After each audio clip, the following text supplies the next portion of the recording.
When you're blue and kinda lonely too, you'll find a smile will go a long, long way.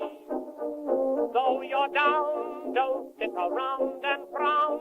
A little smile will go a long, long way.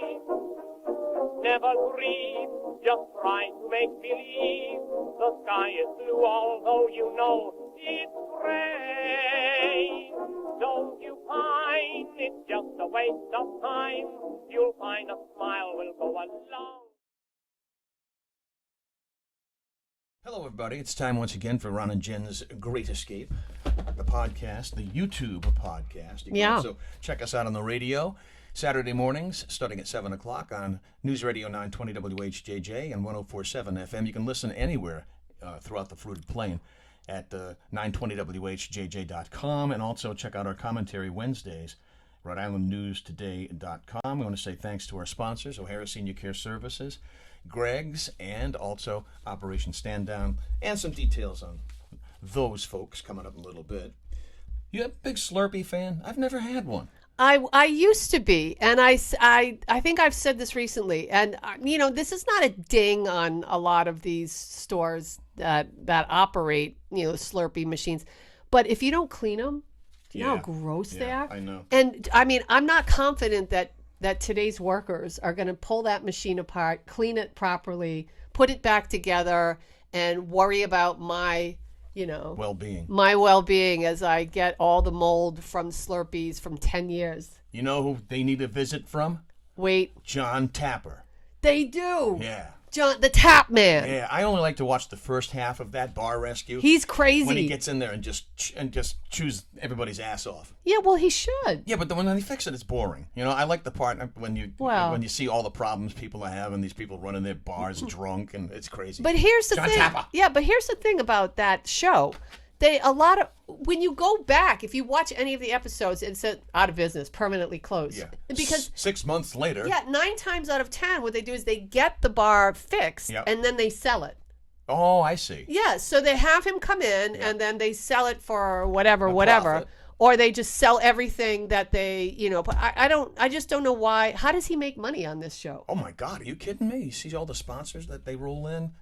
I got you the so-and-so, I got you the ice making machine. I don't know. I'd want to have a successful place after John Tapper got there. I would too. I wouldn't want him coming back and chewing my ass out again. No, some of those places are so gross. I know. Oh, it's a fun show. It's on an endless loop on Paramount too. Well, it's fun if you like to be stressed out. Now, he yells at everybody. Yeah, he does. Now back to the Slurpee. Okay, yeah. Back to the Slurpee. What about it? Right into the microphone, please. I'm right here. Slurpee, an iconic 7-Eleven right frozen drink, is getting a makeover. Now, if you're a Slurpee fan, don't freak out because they're not messing around with the recipe. Still going to taste the same with the different flavors and stuff. They're just putting it in a different cup. Big deal.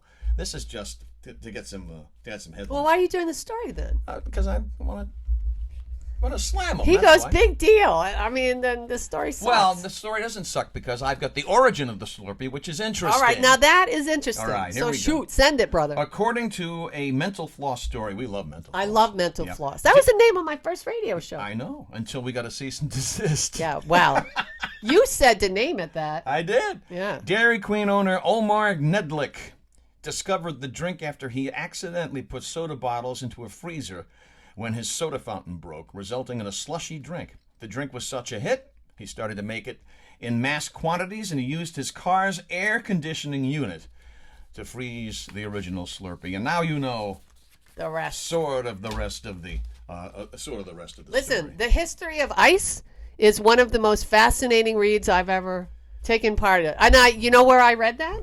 Mental Floss. Mental Floss magazine. Yeah, the history of ice cubes. They have all kinds of stuff. So interesting. Did you ever wonder, and I hope this is the story that you wanted to do, did you ever wonder how safe Rhode Island would be if there was an invasion of aliens? Now, I'm not talking the city of Providence in a sanctuary city. I'm talking aliens, strange beings from another planet. Would we have a chance? We might. Good. It may never happen. See, I think it's going to happen. Just get ready.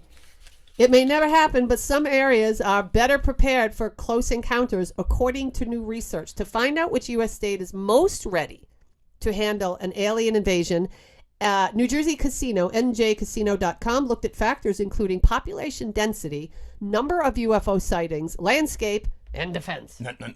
Do we have defense in this state? What's the point? What do we have? We have people in Woonsocket. National Guard. Just, the people in Woonsocket, just round them up. That's it. Send them out there. Sacrificial lambs. So, I mean, I'm telling you, I used to live there, so I can say it. They'll work for Bud Light. They was. Maybe not now. No, they'll work for Bud Light. They created a survivability score for every state, and it turns out Virginia is the best prepared for an alien invasion. They earn an 8.4 out of 10 survivability score, in part because its larger military force per capita makes it safest from flying saucers. Yep. And the least safe is exactly what you would think. Where is Area 51? Where is Area 51? Las Vegas? Well, that's a city. Nevada? Nevada came in last. How is that possible? Because that's where all the UFO On the flip activity side, is. Nevada has the lowest survivability. Nevada doesn't have any caves and forests to hide in. That's what it says. That's why. Okay. Now, how about Little Rhodey? Where do we rank? I don't know. It doesn't say. Oh, sure it does. It's right there. Oh. Yeah, it is. Rhode Island's number 14. So we're sort of the porridge in the middle. The top 10 states most likely to survive an alien attack. Would you like to know? Okay, let's go from 10. Wisconsin, number 10. Alabama, Missouri. I don't want to live there. Maryland, Illinois, Louisiana, New York City. No, New York State. It says New York. New York State. Okay, whatever. Massachusetts, Georgia, Virginia is number 1. So we're kind of in the middle there. We're number 14. We're number 14. We're number 14. Well, hey, it's a great thing for summertime? Maybe those gantries will protect us from aliens. Yes, we've got to find some use for it. I guess. Greg's has the new outdoor deck in the North Kingstown location up and running. It's covered. Permanent 3-season deck. It's running? Where's it going, Ron? It's running, baby. Dining and bar area and live music, too, every Friday and Saturday from 5:30 until 8:30 all summer long, and that is rain or shine. And they're doing a really good thing. One of their desserts is called the Pause for a Cause ice cream cake. Oh, that's good. And if you love animals, a portion of the sales will go to the Potter League, and they do great, great, great work. June desserts are just out of this world. They really are. Well, all their desserts are great. Banana Bavarian berry pie. We gotta try that. As I mentioned, the Pause for a Cause ice cream cake and the blueberry crumb tart, just to name a few. And of course, strawberry season's here, so they have all kinds of strawberry shortcake and strawberry cheesecake. That sounds pretty darn good. Summer seasonal menu, all kinds of nice appetizers and new entrees, and you can check it out online. Greg'sUSA.com, Instagram, Facebook too. See what's new, what's on the way. Greg's for quality, value, and cleanliness. A Rhode Island tradition for 50 years. Check it out at Greg'sUSA.com. There she is, the Hurricane. Julia Hurricane Hawkins, the oldest woman to run a race. She's running to Greg's. Right there. She is. 105 years old. Look at that lady. Little extra slice of Bavarian cream I'm for just her. saying. Hey, all right, by the way, I just have to mention this. So we do love animals, but yes. I don't love animals that eat people. Like dinosaurs. Well, you wouldn't have alligators. You wouldn't have a pet. Sharks. You wouldn't have a pet shark. I would not have a pet shark. People have pet alligators, though. They do, and they flush them down the toilet. And then they end up in ponds and stuff. It's sewers. So sad. But did you see this video? I mean... It's very disturbing. It is. Just warning. If you're one of those people that likes to look at train wrecks and you can't look away, or it's just a fascination because it's something you don't see every day. This poor guy, 23 years old, was swimming in Egypt. He's a Russian guy. And he was just going about his merry business. And...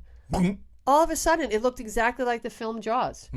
Boom, he goes under the water. Boom, he goes under the water. He starts screaming for his life, and then his feet go in the air. Did you see that part? I did. I watched yeah, the the guy flipped over, and his legs were like, whoa. And the woman who was taping it, that was on her cell phone, who was filming it, all she kept saying was what? Oh, my God. Oh, my God. Oh, my God. What is that? Oh, my God. What do you think it is, lady? Yeah, it's not a knitting contest. Yeah, right, exactly. What is that? What is that? Oh, my God. Oh, my goodness. That's what happened. Yeah, with this weird music playing in the background. It looked like when the Kittner kid gets taken out in Jaws. It does. Oh. I'm not posting that anywhere, but I'm just saying that's a story that's floating around out there. Yeah. So the reason why, the reason why I bring it up, a lot of people go to the beach, so be careful. But they found the shark, and they've also found his body parts and the Kittner kid inside the shark. Oh no, I don't. That's terrible. You can't let that story go. I can't because I don't know what if I were her. 105-year-old Julia Hurricane Hawkins, I'd be running away from the beach. The hurricane. No. I'm not a beach person anymore. You know what? I'm not a beach person anymore. I will only go in fresh water, and even then, they're snapping turtles. That's true. Yeah. So do emulate Julia Hurricane Hawkins and take our advice. Run to Greg's. Run to Greg's. Run to Greg's. Strawberry right shortcake. away. And then Yeah.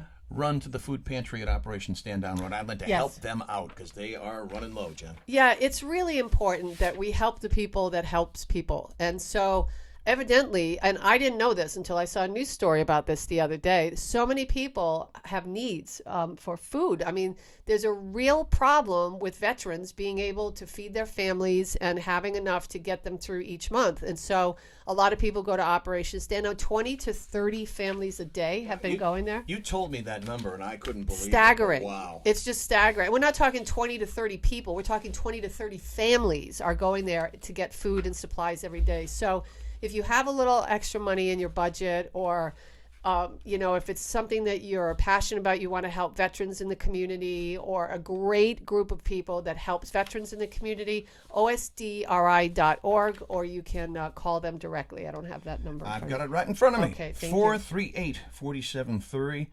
That's 401-438-4730. And that's a direct line to our pal Eric. Yeah, you can make a donation and they will go out and get exactly what soldiers need. Your money is not wasted. Your generosity is not wasted. I'm telling you, I went to the food pantry when I was in need. Those people helped save my life, Ron. I would not be here today and be the healthy, God-loving woman that I am if it weren't for the kindness and love and compassion from Operation Stand Down. Okay, great. And you know what? We're going to put more details on this on our Facebook page, which is Ron and Jen's Great Escape on Facebook. We'll plug it on our Facebook pages too. O'Hara Senior Care Services, also one of our sponsors, Brenda Lee O'Hara at 401-345-1811. O'HaraSeniorCare.com online if you have an elderly loved one who wants to maintain their independence and stay in their home and they need a little bit of help. She can customize a schedule for you, so check it out. And follow us on the radio every Saturday morning starting at 7. Ron and Jen's Great Escape on News Radio 920 WHJJ and 104.7 FM. And if you want to hear some of the prior broadcasts, we do it in podcast form, too, on their website. We do. We have a lot of fun. Yeah, I mean, we have so much fun doing the radio show and writing our column that, it comes out on Wednesdays, Rhode-IslandNewsToday.com, and just being able to be part of the game and the community, and we love to laugh. And so we hope that you give us a whirl on Saturday mornings. You can hear us. We start about 7:06 sharp every Saturday.